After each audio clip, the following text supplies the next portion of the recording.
Welcome back to Conversations at the Leaky, Cauldron, episode 24, Harry Potter and the Deathly Hallows, chapters 14 through 19. And back with me are my esteemed colleagues, Miss Sarah Miller, Mr. Wesley Schantz. Welcome back, you all, in the midst of this beautiful summer. Great to be back. Greetings. And so in the pre-show, as usual, we left some gems, and hopefully we don't leave too many gems behind in trying to reiterate what it was we once talked about. Perhaps the flames we once bellowed can lend us strength here again, lend us their flames, and illuminate this conversation. But I had asked for something of a synopsis or a summary of this reading from Wes, because it's been about a week since I did the reading. And then, Sarah, you also had touched on several themes that you thought we should hit. Wes had wanted to talk about Matilda Bagshot a bit. You had mentioned the connection between Dumbledore and Harry and whether that's wavering and how that relates to his wand and the fact that it's broken and when it specifically is broken.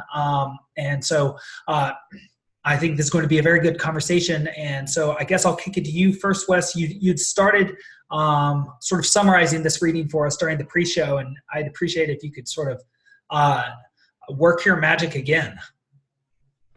I will make an effort. I think, well, so just kind of going off of the chapter titles is kind of where I was headed. So we start with a thief. It turns out there's a cheerful looking young man who has stolen something from Gregorovich, the wand maker.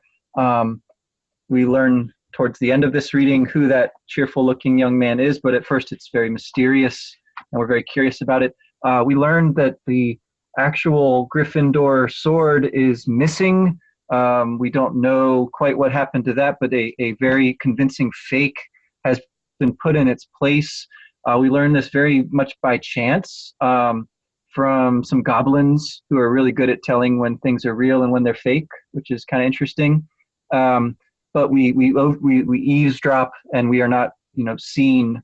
But we also learned that it was Ginny who was trying to steal the sword, which is kind of cool.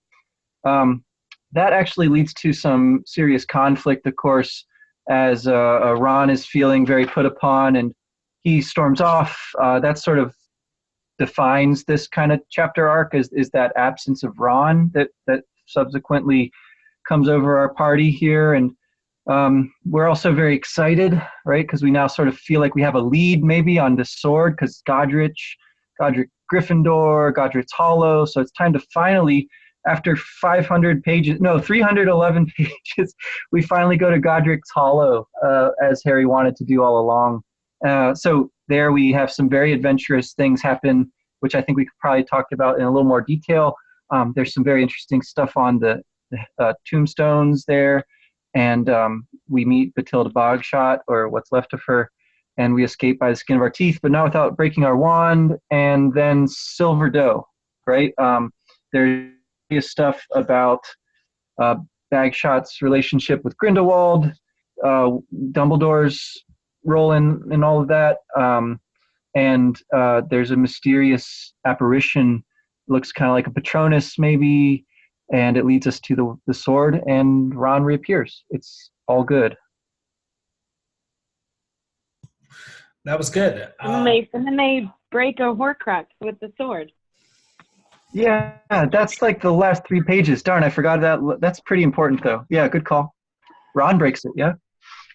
Yeah, it's so interesting, just like that miasma of, and I want to kick it to you right after this, Sarah, because you had brought up several important themes and moments that I think will illuminate this, the dark wood of these chapters very nicely. But it's interesting, the sort of connection between representation and reality, falsity and truth, and connecting that also with what is lost amongst these people.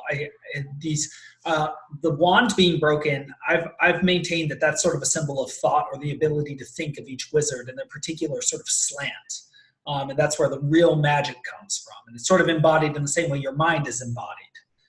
Like your mind is in your body, just like the magic is in the wand. And there's some connection between it. But the sword is also a traditional symbol of the Logos, that thing which cuts things apart, cuts them into their proper proportions, sort of the Dante geometric Jupiterian point of view. the thing that orders the cosmos.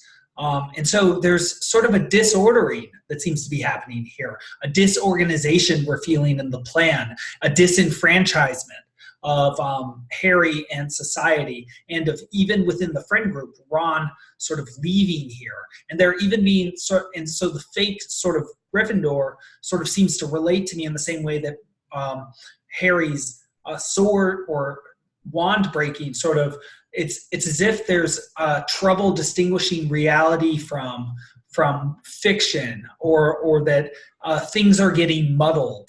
Things are not as clear as they once were.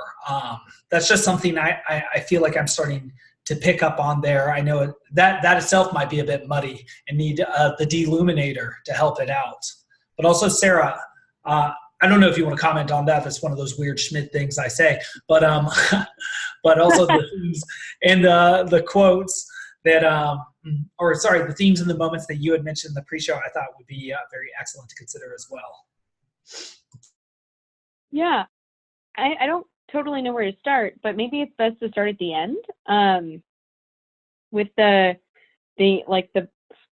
destruction of the Horcrux. I think it's interesting that Harry, in that he's in this moment where he does not, like you said, he doesn't have his wand, and he's using Hermione's. It doesn't really seem to obey him. And if the wand is sort of the manifestation of a wizard's capacity for reason, he's sort of without a rudder in that moment, right? That he, without his wand, particularly without the wand that saved him, he keeps referring to the magic that the wand did, and Hermione says, like, you keep saying that your wand did this thing, but like it was actually you. And he repudiates that. It happened at the beginning of the 7th book, and then obviously at the end of the 4th in the graveyard. But without his wand, I think it's really interesting that in the chapter where he sees the silver doe, he knows instinctively that the doe is meant for him and not for him and Hermione. Right? There's a passage where I think it is maybe page 366 or so, where he thinks about shouting for her, but he knew he would have staked his life on it, that she had come for him and him alone. And then again, after he realizes that Ron, and before he even recognizes Ron, he knows instinctively that he needs to dive into the pond to get the thing, right? That he knows that that's why the doe was sent for him. And then he knows also that Ron has to be the one to break it. He says, "I just know that it has to be you." I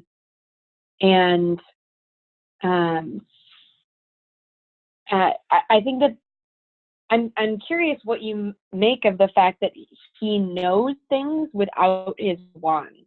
Do you know what I mean? Like, he seems to know things really instinctively, and he knows how to even open the locket. Like, not before, but in this moment of like adrenaline pumping, this moment of like courage and intensity, a reunion, a moment of uncertainty, certainly a moment where he feels probably fairly stripped, not just of his clothes, but also of his wand. He knows, I'm going to ask it to open using Parseltongue. The answer came so readily to his lips that he thought he had always known it deep down, right? Like, how does he know things when his wand is broken? Yeah, that's excellent. I see just immediately two possible interpretations: a religious way of going about it, sort of a faith versus reason perspective, that this is sort of revelation coming to him in the wake of the logos being gone, or the intellect being gone, that these are things that he can know in a way that goes beyond reason. And it also sort of reminds me of the end of the first Star Wars movie. I guess it's episode 4 now, where Obi-Wan Kenobi's spirit is talking to Luke while he's attacking the Death Star, and he tells him to put away the targeting community or computer, the reason, right, the intellect there, or the symbol for it, and to use his own intuition. I can also see sort of a Jungian perspective on that. He put forth the theory of the 4 types of senses: thinking, feeling, sensing, and intuiting. And this strikes me as this sort of intuitional, irrational perceiving in that way of thinking. But Wes, what did you think about that as well? I mean, I think it's similar to what happened in the second book, I want to say also, and I don't recall now if we talked about it at the time. I think we must have, right? That, in these kind of critical conflicts, there's an awful lot that sort of falls into place very quickly. And I think from what I recall of this book, it's even more dramatic here, where we have this like long, drawn out, story of searching for answers, and then they all seem to sort of fall into place very quickly at the end. And so I want to say that there's a lot to what you say about the intuition. I think it's also a technique of like storytelling and suspense, and then this kind of payoff, almost like getting a riddle or something. It's a very intense feeling of like things finally sort of making sense, right? That's very pleasurable. Yeah. The reader to get to have like kind of like the end of a detective novel or something. So it's interesting to me that this happens in little pieces, more so in this book, because it's so long and sort of episodic within itself. And maybe we should count how many episodes there are, because I would venture to guess there's going to be 7 of these kinds of episodes. But this one, has a kind of resolution here that's like the end of one of the other books, where we're fighting. Well, I don't know. We fought a snake and we got away from it, and now we are breaking a Horcrux. Sort of just by the skin of our teeth as it happens, and it's teamwork too, right? It's like Ron being there. I think sort of just that maybe was a kind of block for Harry, like not having his friend there. That would be a really draining thing, and he knows it's sort of his fault, possibly for just not being a great leader or whatever. But anyhow, the friends are reunited here, and so this thing sort of works where it wasn't working before. Yeah, and that makes me want to really. Yeah, go on, Sarah. I love the idea of Harry as like learning to be a leader in this book, like literally learning from nothing, learning from scratch. How the leaders don't have to have all of the answers, but leaders have to be able to draw out the best versions of the people that they lead. Like that's what a good leader does. A good leader doesn't necessarily do everything, but enable or empower the people that they lead to be the best version of themselves. I mean, that seems to track with what happens in chapter 19, because he's basically coaching Ron through destroying the thing, right? And then I love it. Maybe it's at the end of this chapter, or maybe it's at the beginning of the next chapter, which we didn't read, but I did listen to, where he, like, basically Ron summarizes what happens, and he reaches the conclusion, like, wow, it doesn't seem like that big of a deal now that you say it like that. And Harry basically says, like, yeah, I've been trying to tell you all along. It's not, when you summarize events, it's not the same as being in them. And, like, I don't know, drawing his friend to this moment where he's on the other side of this thing that he's never seen. He's in a position he's never been in. And, like, drawing him through it, coaching him through it, I think is interesting. Well, I'm sorry, Alex, I cut you off. What were you going to say? Well, you both were just very much obliquely talking, well, actually directly talking about the locket, which makes me want to think about how it manifested itself to Ron, in conjunction with the fact that Ron was the one who had to get and open the locket, in conjunction with the fact that this seems to be showing, at least symbolically, that Ron has a purpose, that Ron is supposed to be there, that it seems like we're learning a very powerful lesson here in this episode. And I'm very curious whether there are 7 indeed. That would be very pleasant to figure that out and to find out that were so, and to verify that hypothesis.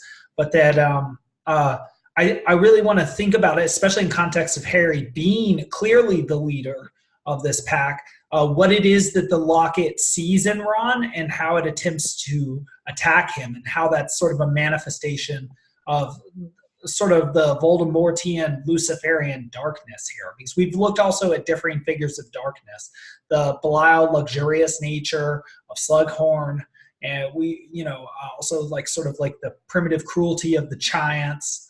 Fenrir Greyback seems to be an interesting manifestation of evil here, and of course all the manifestations of Voldemort. But I really want to think about what it is exactly that Ron had to overcome to come back to these people. To come back to the group, and what it is that he has to overcome in himself in order to defeat this Horcrux, and to what extent being good and defeating evil is going to involve these people having to understand or overcome things in themselves that Voldemort himself did not and could not. Well, on page 374 is when Ron really hesitates to destroy the Horcrux, and he says, "That thing is bad for me. I can't handle it. It affects me worse than it affected you and Hermione. It made me think stuff I was thinking anyway, but it made everything worse. I can't explain it. And then I'd take it off, I'd get my head on straight again, and then I'd have to put the effing thing back on. I can't do it." And then it does seem like the voice of the Horcrux plays upon like some insecurities, which may be like the vice of pride, insecurities about, basically coming down to being extraneous, being unlovable because of not being wanted, not being needed by Hermione, by his mother, by Harry, like all of these, like the mother, son, the lover, and the best friend, none of them in the manifestation of the Horcrux want him, right? I've felt all along that like I don't know what Ron's purpose is, aside from like funny sidekick. Sometimes he's like a real, at least in the past, he's been, a real jackass sometimes. But it does seem like it was necessary for him to find, I don't know, maybe within himself some kind of like value or self-worth, which is ironic because like of the 3 characters, that's the darkness that I personally wrestle with. So it's funny to me that I don't like his character. But yeah, what else do you guys think? Yeah, I feel that too. I mean, I see an element of Ron here overcoming some sort of deep-seated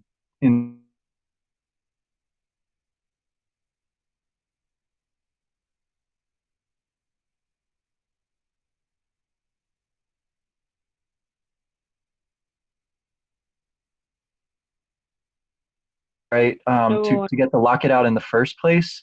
So I sort of wonder if, whatever the potion was doing, it might be something like this, probably in a more visceral way, of course, as it's sort of taken into the body rather than just resting against the body like the locket does. But anyhow, that, that sort of dredges up all of the worst things, right? And we can sort of imagine now that Dumbledore must have been thinking about whatever mysterious thing happened with his mother and sister and brother, and then maybe with Gellert Grindelwald, who was his friend and now is his, great enemy. But anyway, this sort of process of like facing the worst parts of yourself, like listening to them and being, seduced by them, and then having to, on the strength of somebody that you trust, sort of coaching you, like you said, or some part of you that is like a little bit more sane, that sort of tells you what to do, and you finally, for whatever reason, you finally are able to do it, to follow that, whether it's faith or whether it's a sort of like thing that just knows something that you haven't been able to see yet. I think, that it's certainly not a particularly logical thing, but there's just enough logic in it, that can sort of trick you. So I find that kind of an interesting aspect of this, like the bad side of logic, right? Being slayed by the good here, and then Hermione, like, who sort of represents logic as well. She's, of course, still very upset when they do get reunited, which I found kind of interesting too. It makes Ron a little more sympathetic, actually, if anything, like when she's still so hard on him for what he did. But I guess that's just out of her affection for him ultimately. But yeah, it's intense scene. Well, speaking of affection, the final thing that's thrown in Ron's face after being called second best and a boy instead of a girl for his dog, for his mother, and Hermione and Harry being happier without him.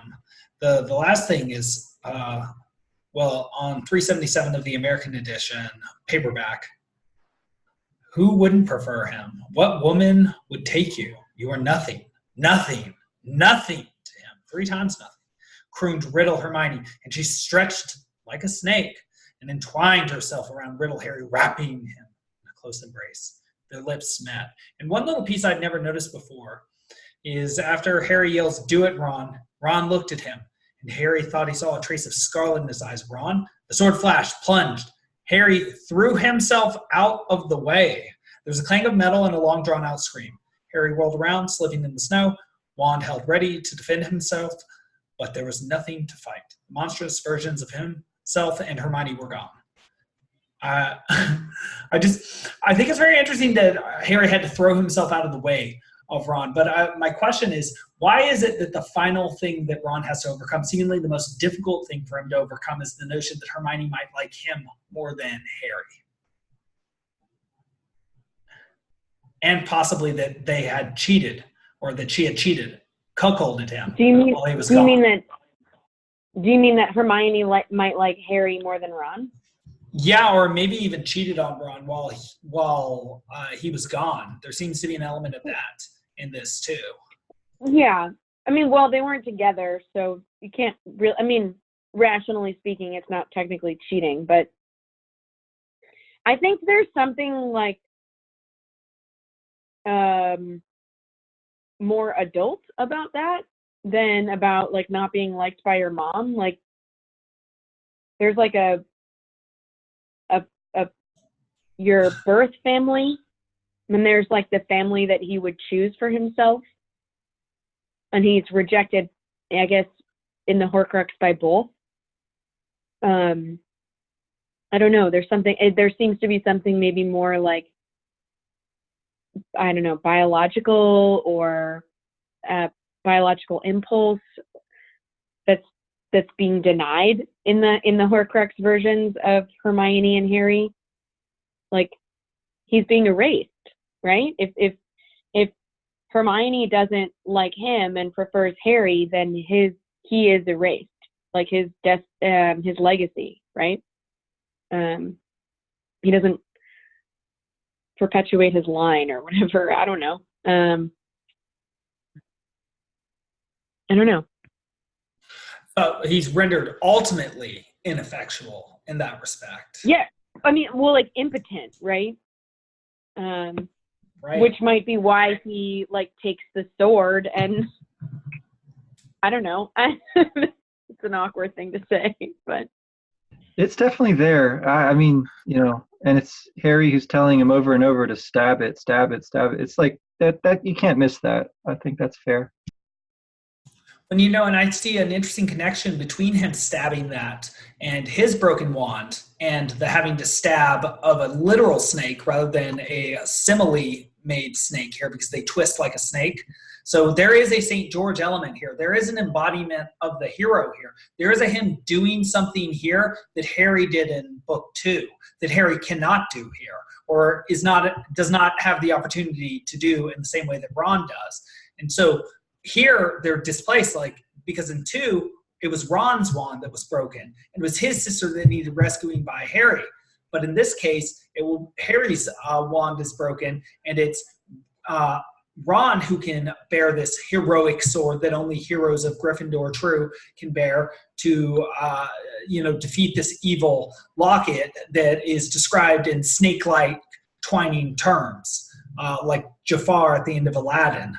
And so he's embodying the hero. It's almost, it's very interesting. It's almost like a democratic notion of heroism here, that even if you're not the top hero, the Harry Potter, the Jesus, that you still have a heroic role to play out, and you need to face your own demons, even if you are just a Ron, which perhaps we are all just Rons and Nevilles, not Harrys and Cedric Diggory's, and that, maybe if we do that, maybe that is what is heroic.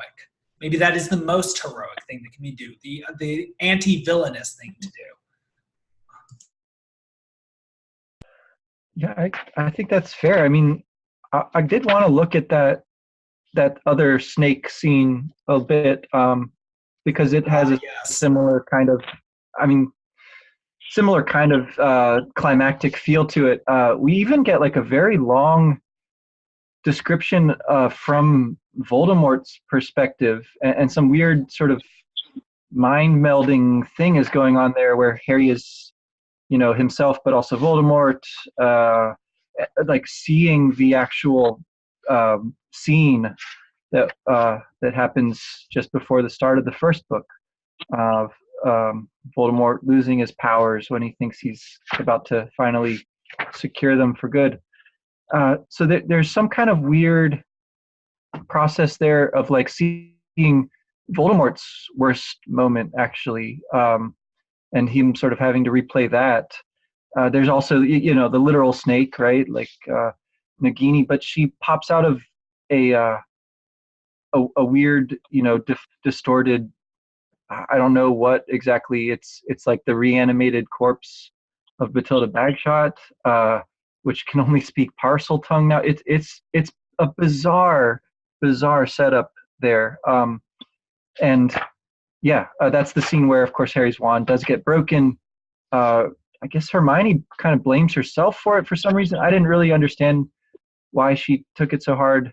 But yeah, anyway, what stood out to me about that scene, I guess, was just the aura of creepiness that, like in a horror movie, the characters sort of seem to be aware of, but yet to like play along with in a bizarre way. Like there's so much hope, I guess, that they're going to finally learn something, that they realize how dangerous and wrong it feels, but they still go in anyway. Like, I don't know, what are they up to here? Why does this play out the way it does?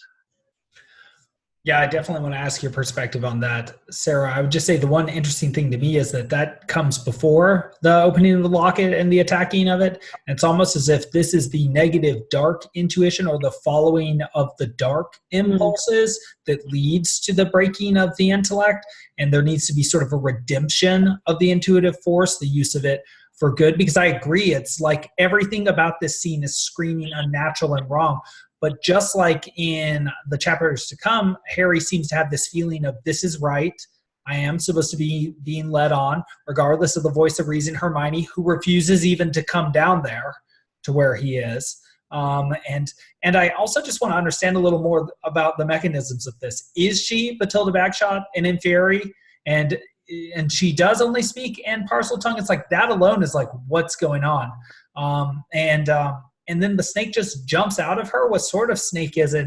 What is the trick here? And this is a very opaque and weird scene to me. So maybe you can bring some light to the darkness, Sarah.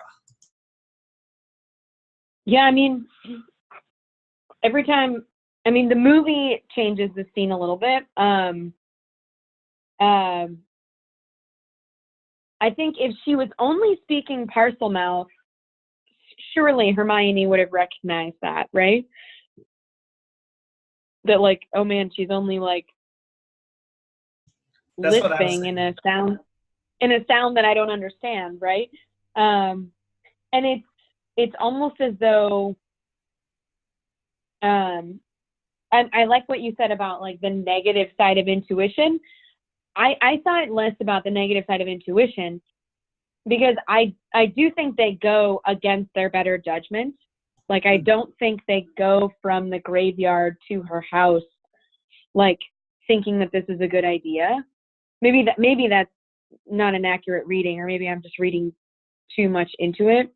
But I think they both want answers for questions that have been dogging them, and they want those answers so badly that they'll go anywhere for them, and they will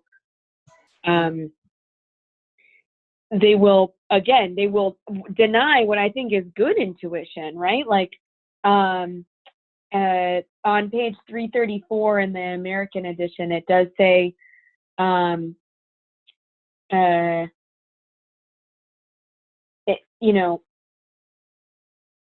Hermione is not comfortable. She's jumping, she's gasping. Bathilda doesn't even really speak. She nods and beckons, and then they step and they follow her.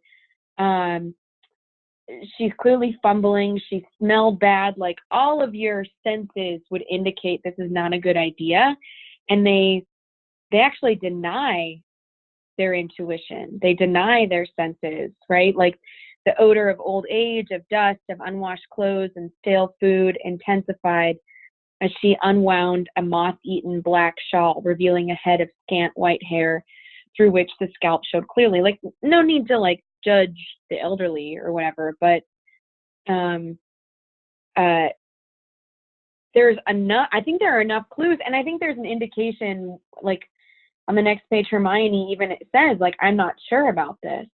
And they think, listen, we can overpower her.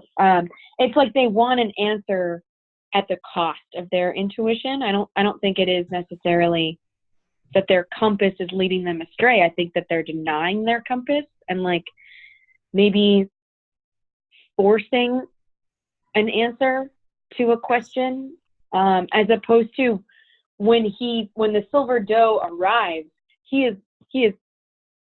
sitting, right? He is sitting and watching, as opposed to, like, going out and looking. I don't know, in my experience, you rarely find the thing that you're looking for when you, like, just are so desperate for it. I don't know.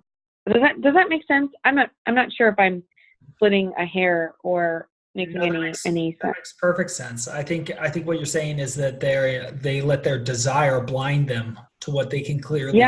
They even literally have a strange feeling, which is intuition telling them that I think what intuition essentially is like a sense of a bunch of senses all together all at once, giving you manifold information that you can't articulate. And that's why you get, like, a bad feeling about something, which is hard to explain, because it's like there's just so much telling you in that moment that this is a bad place. It's an ill kept. She's creepy. She doesn't speak. If you were asking questions like Hermione would be, you'd very clearly see this is a stupid idea. But they want to find something. They want to, like, get away from the nihilism of this quest. They want to find some clue.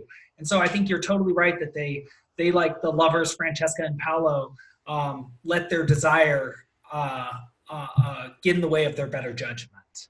And then they do, right? Like, Harry sees the face. He sees it's almost like the answer to one question yielded a series of, like, they were looking maybe in the right place for the wrong thing.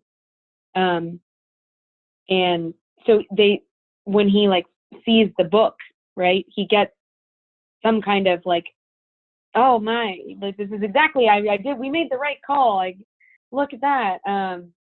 It turns out just terrible. It was the golden-haired, merry-faced thief, the young man, right?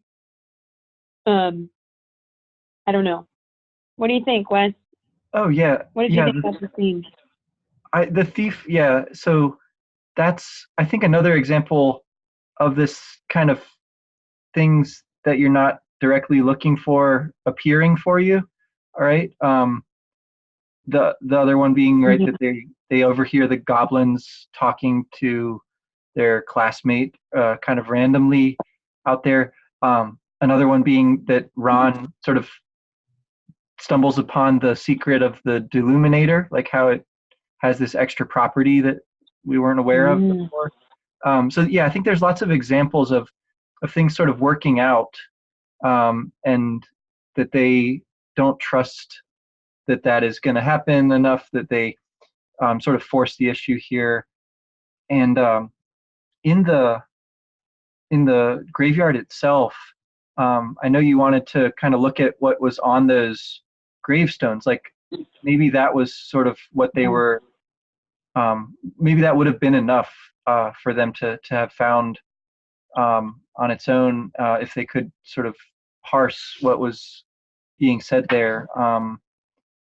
I know there's also like this monument that reveals itself to them as wizards to sort of like there's encouragement here. Essentially, that seems to be what they're kind of getting is like encouragement in two ways, like from the living and then also like from a more religious standpoint, because again we get a kind of intertextual thing going on where there's lines of scripture essentially woven into the story here.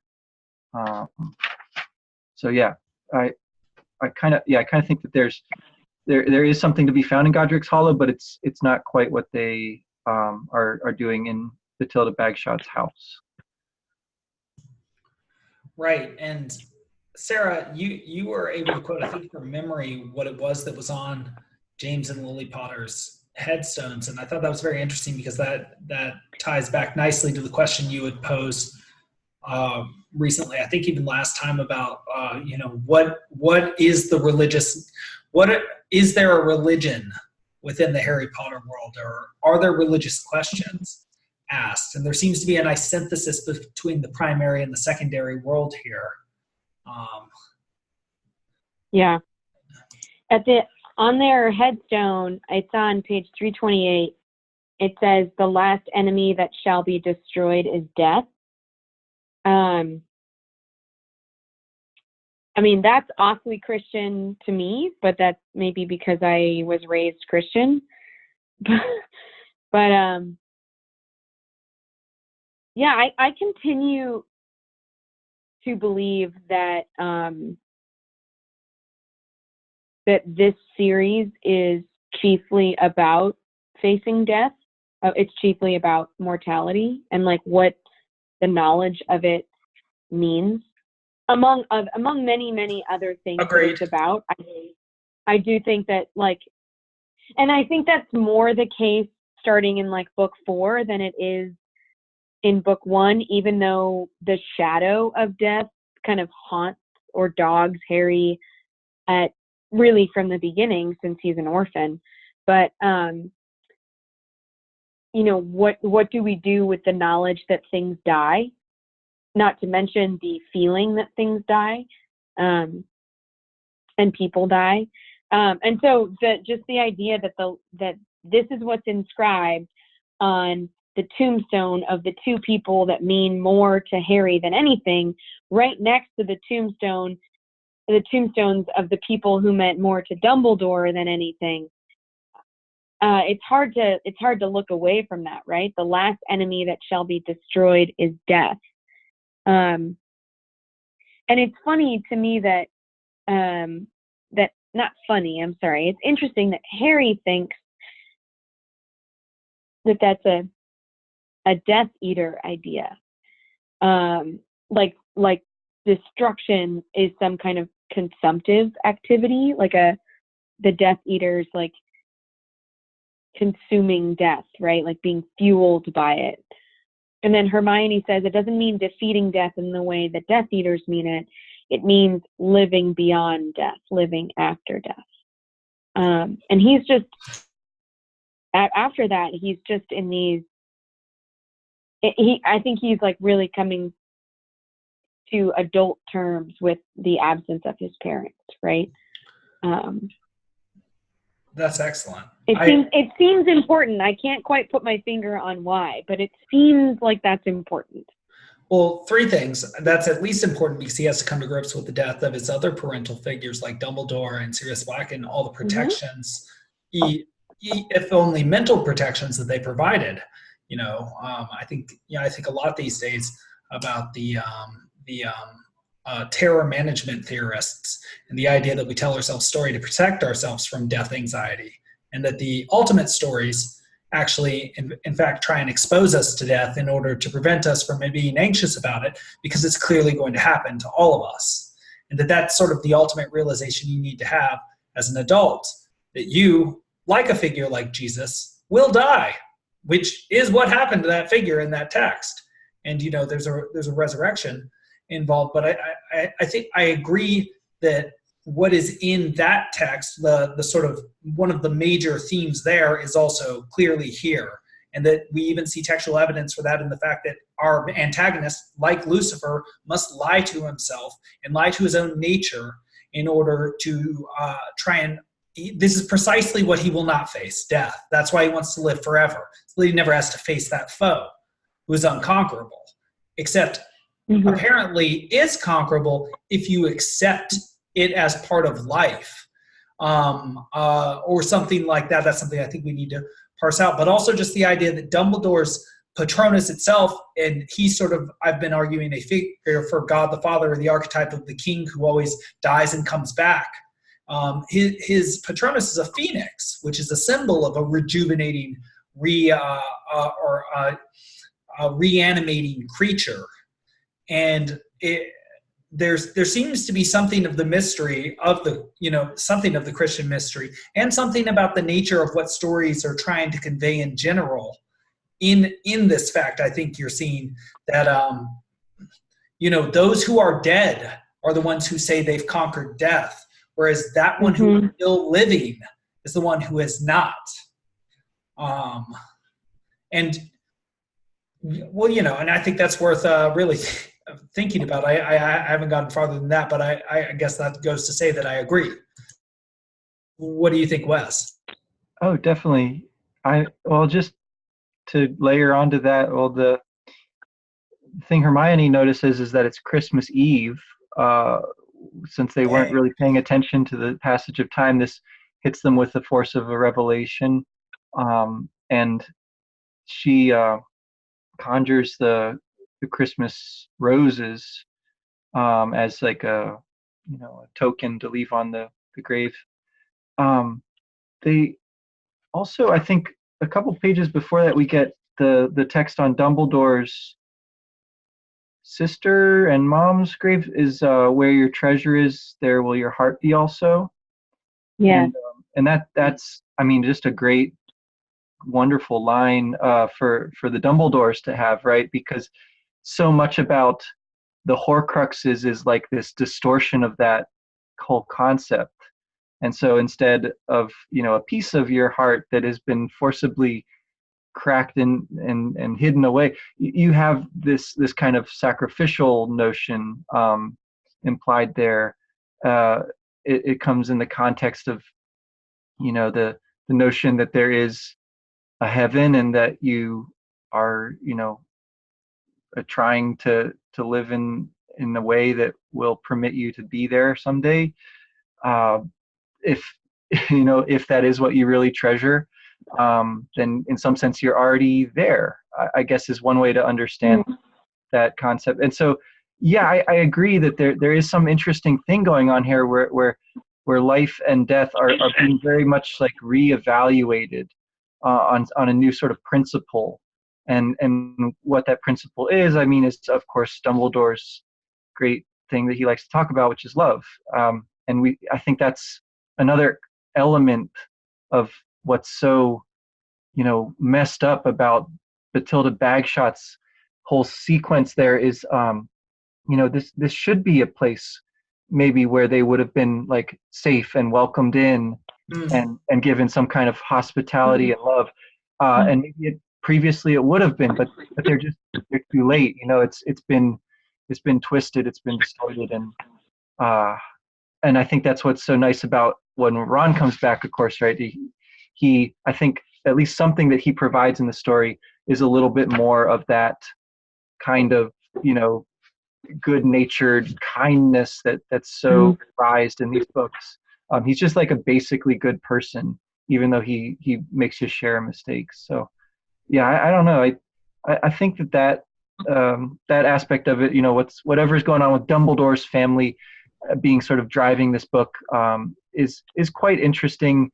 It helps you sort of get through some of those dull patches, which are inevitable in such a long story. Even Homer dozed off sometimes, right? They say.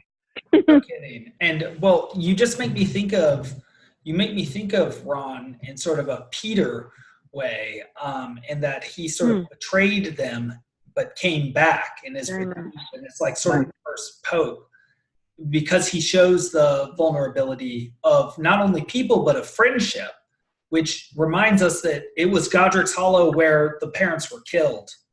Like, even when it was supposed to be as safe as possible with Dumbledore's magic helping them, Dumbledore's home, just like in Hogwarts, death. Death comes there, and not only death, betrayal leading to death, evil, malevolence. Peter Pettigrew, their friend, the Judas, he sold them out. So nowhere is safe in this world. And so even if it would have been a seemingly safe, wonderful place, there's also that extra layer that there's nowhere that's safe from death. The Chamber of Secrets exists in Hogwarts, and the Triwizard Cup takes its toll, and Quidditch takes its toll, we're told. And not even in the magical world, in the most magical, trusting places with a super godlike entity trying to save you with magic, can you get away from the fact of death. And it's like, it even gets this far into our stories, even these old of stories, like young adult, children's stories. And, it seems to be, like you were saying, like a starburst of this theme really seems to be coming together now. And I know you had talked about that happening earlier in the books, the third and the fourth books, Wes, or even as early as the second one, where you start to see repetitions of patterns and things start to sort of come about that have had layers built up in prior texts. But it's interesting to see that, like, one of the biggest themes that exists in the world ever, which is how to confront death and your own mortality as a human, is getting hit so hard here. Well, yeah, and I mean, I think it does make a bid for much greater complexity once you have 7 books layered on top of each other, and I think it's really in this one that we start to see some explicit references. I mean, there's been implicit stuff all along, but more overt stuff now to the Christian tradition, that it's definitely jumping in with Lewis and Tolkien as great exponents of that through fantasy. But I think there's the whole like sort of questioning of Dumbledore that we're meant to be doing here, I think is actually pretty it's a pretty interesting critique. It doesn't go quite as far as like atheism or something like that, but it does sort of like gesture towards that kind of doubt that you might go through, and how very difficult that is on you and on your relationships and stuff. And I mean, that's a kind of death of God too, right? When your faith in the godlike figure is no longer tenable because of something you've learned or think you've seen through. So there is a lot of general malaise happening here too, which is very like current and relevant feeling. So I think that there's that element too, and the whole Grindelwald sub theme text here certainly makes you think of 20th century history. It maps onto that pretty nicely, right? So this one is way more complex and serious in some ways. I think if I could just add a piece to this too, though, is that this malaise. I agree that Harry is in this this dark night of the soul, right? This 6-month long dark night where the things that he thought were certain and true are being rocked. And he knows in the back of his mind that Rita Skeeter is not the world's most reputable source or writer. And he should now know that, Bathilda Bagshot may not be the world's most reputable source, but there are these chinks in the armor of his faith. And, if this really, let's say this is analogous to a more mature faith experience. Let's say as Harry grows up, the story takes on these hallmarks of a more mature or adult faith. I'm very suspicious of certainty, and I think certainty is dangerous, especially when it's cloaked in religious terms. I know the voice of God, and God spoke to me, and God told me to do X, Y, and Z. More often than not, that has yielded bloodshed rather than birth beauty in the world. And the people who I would consider to be strong are often people who are not certain, right? I think of somebody like Thomas Merton, or Mother Teresa, right? People who had grave dark nights, decades of dark nights. I think it's really interesting that the memory, the full and complete memory of what happened to his parents is something Harry gets in chapter 17, right? As he is in Godric's Hollow.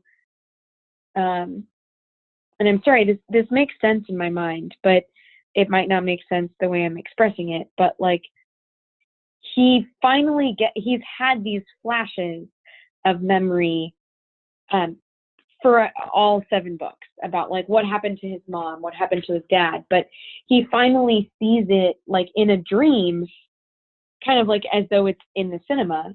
He's seeing the entire scene of Voldemort coming to his house and killing his parents. And it's like he gets the answer, right?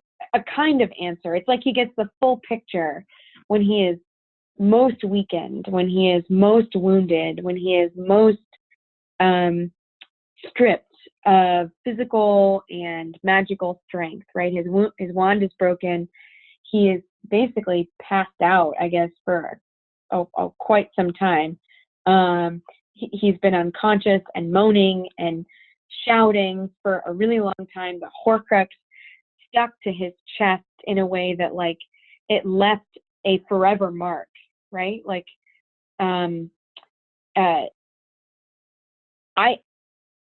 I wonder why now? Why does he get why is it in this really dark place? In this place where everything is upended, right? Where his sense of his friend is gone. His best friend, the person who's been with him since the train ride to Hogwarts the first time, he's gone. And Dumbledore is gone. And Dumbledore wasn't who he thought he was. Why is it in this time of malaise, as you say, which I think is absolutely right, of uncertainty, of your compass not really being sure? Why is it that he gets the full picture and it's a kind of illness he's never experienced before? I'm not. It's like there's something. I don't know. I think of the wounded healer, personally, just the Henry Nouwen idea, but that the closest that you can get to knowledge of the self is in knowing your darkness. I don't know. I think you were sort of nailing it beforehand when you were saying It's in those moments when you're in the desert, when you're in the whale, when you're in the dark night of the soul, when you're uncertain, when you can't see the light, when you don't have your wand, when you don't have the deluminator in front of you, that you are most uncertain. And in those moments, you understand the world in a new way. You have to reconstitute a new understanding. It's like an unconscious or an unwilling taking on of Descartes' task in the meditations of having to reconstitute sort of your Weltanschauung or your way of looking at the world, precisely because how you were looking at it failed you in some way. There was something, some pillar, some foundational structure that was faulty. Some piece of the equation or early piece of the propositional logic was false, and so it all falls apart. What was built on that, and so I think these are what the Jungians would call, and also the medieval alchemists, the grounds for a new understanding. The dissolutio in alchemical terms has happened, the dissolving, and so now he's in a dark place like water. A primordial place where he needs to be reconstituted, or his perspective does. And, that's also where the sun comes out of for the ancient Greeks, the ocean and the east. And so it's like what Harry has to do is attain a new understanding without Dumbledore in the world, find his new wand and adapt to this new adult perspective. And give up the old childish one.